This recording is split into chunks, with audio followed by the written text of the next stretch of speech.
وقل جاء الحق وزهق الباطل إن الباطل كان السلام عليكم ورحمة الله وبركاته. அன்புக்குரிய அருமைச்சகர்களே, துல்காஉதாவினுடைய 29வது தினத்திலே இருந்து கொண்டிருக்கிறோம். இன்றைக்கு ஷக்குடைய நாள் இரவைக்கு நாங்கள் உலகத்தில் பிறையை எதிர்பார்க்கக்கூடியவர்களாக இருக்கிறோம். பிறை தென்பட்டு விட்டால் நாளைய தினம் துல்ஹஜ் மாதம் ஆரம்பித்து விடுகிறது. பிறை தென்படவில்லை என்றால் 30ஆக பூர்த்தியாக்கிவிட்டு நாளை மறுதினம் துல்ஹஜ்ஜினுடைய முதலாவது நாளை நாம் ஆரம்பிக்கிறோம். வருடங்கள் பல ஓடிவிட்டாலும் இந்த வருடம் மிக குறைவானவர்களே நமது நாட்டிலிருந்து ஹஜ்ஜிக்காக போகின்றார்கள். ஏனென்றால் ஹஜ்ஜிக்கு போகக்கூடியவர்களுடைய செலவு 22 லட்சத்தை தாண்டி இருக்கிறது. சாதாரணமாக ஒரு 25 லட்சம் இருந்தால்தான் ஒரு மனிதன் இலங்கையிலிருந்து ஹஜ்ஜிக்கு போகக்கூடிய சூழ்நிலை தள்ளப்பட்டிருப்பதனால் அல்லாஹ் அருள் செய்த ஒரு சிலர் மட்டுமே இந்த முறை ஹஜ்ஜிக்காக செய்திருக்கிறார்கள். ஹஜ்ஜிக்கு சென்றவர்கள் முதலிலே தமத்து முறையிலே ஹஜ்ஜி செய்கிறவர்கள் உம்ராவை செய்துவிட்டு இஹ்ராம் கலைந்துவிட்டு துல்ஹஜ்ஜினுடைய 8ஆம் நாளுக்கு காத்திருப்பார்கள். 8வது நாள் தான் அடுத்த இஹ்ராம் அணிந்து ஹஜ்ஜி கிரிகையை ஆரம்பிப்பதற்காக மீனாவுக்கு சொல்வார்கள். இலங்கையிலேயோ மற்ற நாடுகளிலேயோ ஹஜ்ஜிக்கு போகாமல் இருக்கக்கூடியவர்கள் இந்த மாத தொடக்கத்திலே செய்ய வேண்டிய ஒரு கடமைப்பாடு இருக்கிறது. அதாவது உலுஹியா கொடுப்பதற்காக நியத்து வைத்தவர்கள், உலுஹியா கொடுப்பதற்கு நியத்து வைக்கக்கூடியவர்கள் இந்த மாதம் தொடங்கிவிட்டால் அவர்கள் முடிவெட்ட முடியாது, நகம் களையக்கூடாது, எந்த ஒரு முடியையும் அவர்கள் களைவதில்லை, நகம் களைவதில்லை, அப்படி இருக்கிறது. எனவே இன்றைக்கு நாங்கள் என்ன செய்யலாம், முடிகளை வெட்டலாம், நகம் களையலாம். பிற தென்பட்டுட்டேன்னு சொன்னால் உலுஹியா கொடுக்குற எண்ணம் வைத்தவர்கள் அதை களையக்கூடாது அப்படின்னு நபிகள் நாம் ஸல்லல்லாஹு அலைஹி வஸல்லம் இணைகிறாங்க, சொல்லி காட்டுறாங்க. உலுஹியா கொடுக்கும் வரைக்கும் இந்த உலுஹியா கொடுப்பதற்கு நியத்து வைத்தவர்கள். அதே மாதிரி ஒரு சிலருக்கு கொடுக்கறதுக்கான வாய்ப்பு இல்லை, அப்படியே மாதத்துக்குள்ளே நுழைஞ்சிட்டாங்க. ஆனால் ஒரு 2 நாள் இருக்கும்போது அவருக்கு ஒரு வசதி சேர்ந்தது அல்லது உலுஹியா கொடுப்போம் அப்படின்னு எண்ணம் கொள்கிறார் அப்படின்னு சொன்னால் கண்டிப்பாக அந்த எண்ணம் கொள்றதில் இருந்து அவர் உலுஹியா கொடுக்கும் வரைக்கும் நகம் முடிகளை களையாமல் இருப்பார். இது உலுஹியா கொடுக்கக்கூடியவர்கள் இந்த மாதத்தை தொடங்குவதற்கு தேவையான ஒரு கட்டமாக இருக்கிறதுனால நம்ம இதை பேசுகிறோம். அடுத்தது இந்த உலுஹியா பிராணிகளாக நம்ம ஆடு, மாடு, ஒட்டகம் இது 3 தான் கொடுக்கறது. ஒரு சிலர் வசதி இல்லை, வாய்ப்பு இல்லை, பொருளாதார செலவு, நீங்கள் கோழியை கொடுத்துடுங்க அப்படின்னு சொல்கிறாங்க. அது அவர்களுடைய சொந்த அபிப்பிராயங்கள். இந்த மார்க்கத்துக்குள்ளே அல்லாஹ் ரசூல் தவிர்ந்த மற்றவர்களுடைய அல்லாஹ் ரசூல் மூலமாக தந்ததை தவிர வேறு எந்த கருத்துமே மார்க்கமாக ஆக்கப்படாது. நம்ம எல்லாருமே அடிக்கடி பள்ளியில் கேட்கக்கூடிய ஒரு வார்த்தை தான் தீன் என்பது அல்லாஹ்ட கட்டளை, ரசூலுல்லாவுடைய வாழ்க்கை வழிமுறை. அப்போ தீனுக்கு டெஃபினேஷன் அல்லாஹ்ட கட்டளை தான், அதை ரசூலுல்லாஹி ஸல்லல்லாஹு வாழ்ந்து காட்டினதான். இப்போ இருக்கிற சூழ்நிலையை வச்சு இப்படி செஞ்சிடலான்னு யாருமே முடிவெடுக்க முடியாது. ஆடு, மாடு, ஒட்டகம் அதுலேயும் வயசு இருக்குது. அப்போ ஜாபிர் ரலியல்லாஹு தஆலா அவர்கள் அறிவிக்கக்கூடிய ஒரு ஹதீது என்ன செய்கிறாங்க, முஸ்லீம் கிரந்தத்தில் பதிவாக இருக்கக்கூடிய ஒரு ஹதீது. அந்த ஆடு, மாடு, ஒட்டகங்கள் அறுக்கிறதுக்கு ரசூலுல்லாஹ் ஒரு பருவம் சொல்கிறாங்க. அந்த பருவம் முசின்னா அப்படிங்கிற ஒரு பருவம். அது அந்த விலங்குகளுடைய பல்லு முளைக்கிற அந்த வயசை வச்சு அந்த பல்லு வாரது முசின்னாங்கிற அந்த விஷயம் அதுக்குரிய அந்த வேட்டை பல்லு வார வயசு. அந்த பல்லை வச்சு அரபியர்கள் என்ன ஒரு ஆட்டையோ மாட்டையோ ஒட்டகத்தையோ அதனுடைய பல்லை பார்த்து சொல்லுவாங்க இது இத்தனை வயசு அப்படின்னு. ஏன்னா அந்த வயசில் தான் அந்த பல்லு முளைக்கும்.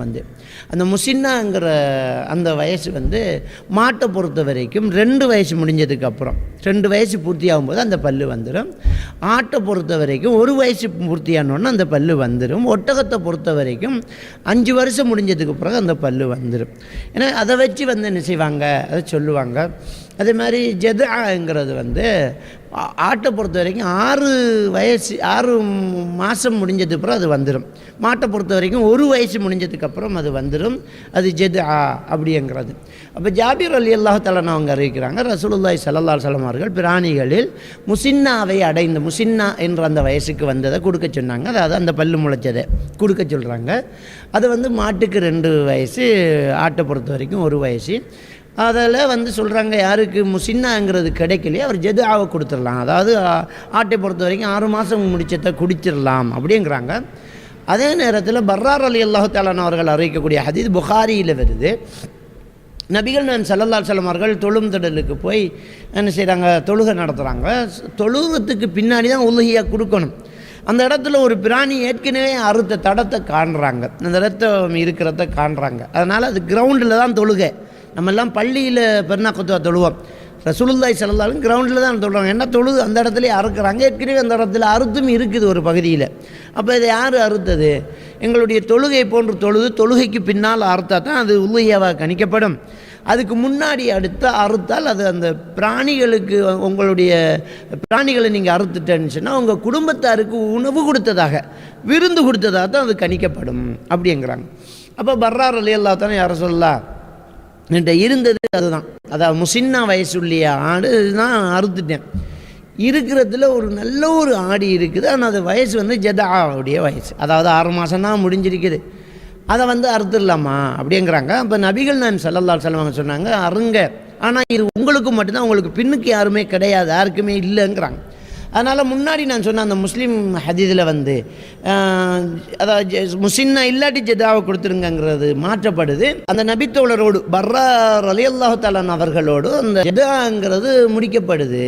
அது அவருக்கு மட்டும்தான், அதுக்கு பிறகு யாருக்கும் இந்த சலுகை இல்லை அப்படிங்கிறாங்க. எனவே ஆட்டினுடைய வயது அதுவாக இருக்குது, மாட்டினுடைய வயது இதுவாக இருக்குது. ஒட்டகம் நம்ம நாட்டில் இல்லை, இருந்தால் அது 5 வயசு அப்படிங்கிறதான் அந்த முசின்னாங்கிறது. அப்படிங்கிறத நாங்கள் என்ன செய்யணும், தெளிவாக புரிஞ்சிடணும். அப்போ இந்த உலுஹியா பிராணிகளை வந்து அறுக்கும்போது நபிகள் நாயகம் ஸல்லல்லாஹு அலைஹி வஸல்லம் அவர்கள் கத்தியை கூர்மையாக தாங்கன்னு கேட்குறாங்க.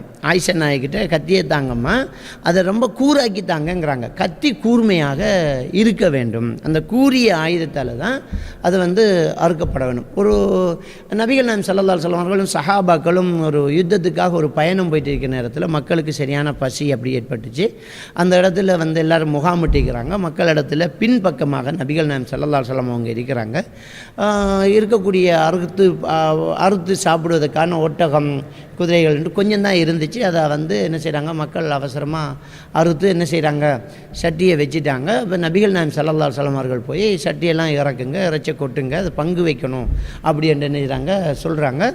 அப்போ வந்து ஒரு ஒட்டகம் ஓடிட்டு அந்த ஒட்டகம் ஓடினோன்னா அதை ரொம்ப ரொம்ப முரண்டு பிடிச்சி ஓடுது. சஹாபாக்கெல்லாம் விரட்டி பார்க்குறாங்க, முடியல.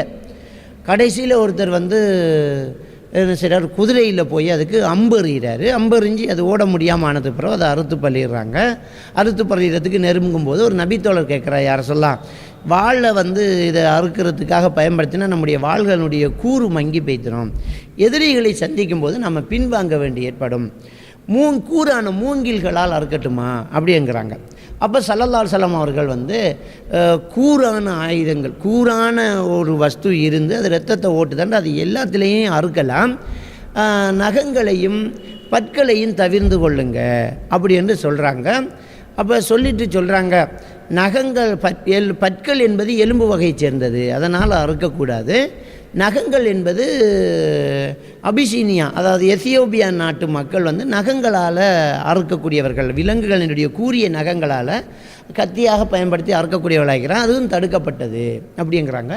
எனவே அதுபோக அவர்கள் கூரிய வந்து மூங்கில்களால் என்ன செய்கிறாங்க, அதை அறுக்கிறது பங்கு வைக்கிறாங்கன்றது வருது. எனவே எதுவாக இருந்தாலும் நகங்கள் பற்கள்ங்கிறத தவிர மற்ற கூரிய ஆயுதங்களால் அறுக்கலாம். கூறாக இருக்கணும். அது சிலர் சொல்லுவாங்க ஒரு சாணுக்கு மேலே இருக்கணும், அப்படின்றது இல்லை. அதே மாதிரி உலுஹியா நியத்து வச்சவர் கையால் அதை கத்தி எடுத்து கொடுக்கணும் அப்படிங்கிறதில்ல. அவர் முடிஞ்சால் அவர் அறுப்பார், ஆனால் உரிச்சு பங்குறதுக்கு வேறு ஆறு வேணுமென்றாலும் இருக்கலாம். அவருக்கு அதுக்கு முடியலைன்னா அவர் ஆருக்களும் அறுத்து பழிகிறதுக்கு சொல்லலாம். இன்றைக்கி வெளிநாட்டில் இருக்கக்கூடிய நிறைய சகோதரர்கள் வந்து உலுஹியா கொடுக்கறதுக்கு இன்னொரு நாட்டுக்கு என்ன செய்கிறாங்க, வசதி இல்லாத இடங்களுக்கு பணத்தை அனுப்பி வைக்கிறாங்க, என் பேரில் அதை கொடுத்துருங்க அப்படிங்கிறாங்க. அவங்க கொடுக்குறாங்க. கண்டிப்பாக அல்லாஹ் தஆலாவிடத்தில் அந்த நன்மைகள் போய் சேரும். அல்லாஹ் தஆலா திருக்குர்ஆனில் சொல்லும்போது, நீங்கள் அறுத்து பழிகிற மாமிசங்களோ ரத்தமோ அல்லாஹ்விடத்தில் போகிறதில்ல, உங்களுடைய தக்வா தான் அல்லாஹ்விடத்தில் போகுது அப்படின்ற அல்லாஹ் தஆலா நேரான் சொல்லி காட்டுறான். எனவே இறையச்சம் என்பது தான் அங்கே கணிக்கப்படுது. அது தாராளமாக என்ன செய்யலாம், கொடுக்கலாம். இந்த உலுஹியா பிராணிகளை சேமித்து வைக்கலாமா அப்படின்னா கண்டிப்பாக சேமித்து வைக்கலாம். முன்னாடி இருந்த காலத்தில் சேமித்து வைக்கிறது தடுக்கப்பட்டிருந்தது, அதுக்கு பிறகு அது எடுக்கப்பட்டிருந்தது. தாராளமாக சேமிக்கலாம். கொஞ்சம் வந்து ஏழைகளுக்கும் பங்கு வச்சுட்டு நமக்காகவும் சேர்த்து வச்சுக்கிட்டு அதை காய வச்சோ ஃப்ரிட்ஜில் வச்சோ நம்ம சாப்பிடலாம். அதில் எந்த தடையுமே கிடையாது. ஆனால் அறுத்து பலியிடுறவருக்கு அறுத்து அதை உரித்து சந்து கலட்டி இறைச்சி எல்லாம் பங்கு வைக்கிறாங்க இல்லையா, அவங்களுக்கு ஒரு கூலி கொடுக்கணும். அந்த கூலியாக அந்த மாட்டிலேயோ பிராணிலேயோ ஒரு பகுதி கொடுக்கப்படக்கூடாது, அது குறைபாடு உள்ளதாக பெய்திரும். ஏன்னா நபிகள் நாயகம் ஸல்லல்லாஹு அலைஹி வஸல்லம் அவர்கள் குறைபாடுள்ள பிராணிகளை அறுக்கிறத தடுக்கிறாங்க. தெளிவாக கண்ணு தெரியாதது, நொண்டியாக இருக்கக்கூடியது, அங்கவீனமாக இருக்கிறது, நடக்க முடியாத எலும்பு மஜ்ஜைகள் இல்லாத வயது போன அந்த பிராணி, காது அறுக்கப்பட்டது, இதெல்லாம் தடுத்துறாங்க. நபிகள் நாயகம் குறைபாடு இருக்கிறத கொடுக்க வேணாங்கிறாங்க. அப்போ அது திருப்தியாக இருக்கணும். நம்ம அறுத்து உரிக்கவனுக்கு தலையையோ ஈரலில் கொஞ்சத்தையோ கொடுத்துட்டோம்னா அது குறைபாடு உள்ளதாக போய்த்திரும். அவனுக்கு நம்ம மேலதிகமாக பணம் தான் கொடுக்கணுமே தவிர அதிலிருந்து கூலியாக கொடுக்கக்கூடாது. ஆனால் ஹதியாவாக கொடுக்கலாம். அவனுக்கு உரிச்சதுக்கான கூலியை கொடுத்துட்டு இதில் இறைச்சி கொஞ்சம் எடுத்துகிட்டு போப்பான்னு சொல்லலாம், அது வேறு விஷயம். எனவே பிராணிகளை அறுத்து பலியிட்டு மக்களுக்கு கொடுக்கறது எப்போ கொடுக்கறது? பெருநாள் தொழுகைக்கு பிறகு கொடுக்கறது.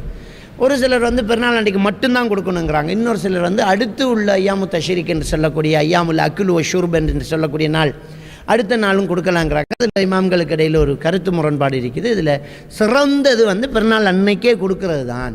வெளிநாட்டில் இருக்கக்கூடிய சகோதரர்கள் பணம் அனுப்புவாங்க. இந்த உள்நாட்டுப்புற சர்வதேச புறன்ற ஒரு பிரச்சனை இருக்குது பாருங்கள். இப்போ அரபு நாட்டிலேயோ அல்லது ஐரோப்பாவிலேயோ சிங்கப்பூர்லேயோ வெளிநாட்டிலேயே இருக்கக்கூடியவங்க கொஞ்சம் பணம் அனுப்புகிறாங்க. சில நேரம் அவங்க சர்வதேச புற அடிப்படையில் ஒரு நாள் பெருநாள் தொழுவாங்க. அந்த பெருநாள் தொழுது முடித்து அடுத்த நாள் தான் நம்ம நாட்டில் பெருநாள் தொழுவோம். அவர் அறுக்க அனுப்பின பிராணியை அடுத்த நாள் நாம் அனுப்பக்கூடாது, அறுத்து பலியிடக்கூடாது. அவர் தொழுதுட்டார், அதில் அறுக்கணும். அதில் தொழுது நேரத்தையும் கவனிக்கணும், தொழுது முடியணும். ஏன்னா அவர் தொழுது முடியும் போது நமக்கு பகல் 12 மணி ஆகலாம், அதுக்கு பிறகு அறுத்தா சரி. எனவே இந்த விஷயத்தில் நம்ம ரொம்ப கவனமாக இருக்கணும். எல்லாம் வல்ல அல்லாஹ் சுப்ஹானஹு வ தஆலா நம் அனைவருக்கும் இதனுடைய சட்டங்களை எல்லாம் சரியாக பின்பற்றி நடப்பதற்கு தௌஃபீக் செய்வானாக. வாஹிரு தஅவானா அல்ஹம்துலில்லாஹி ரப்பில் ஆலமீன்.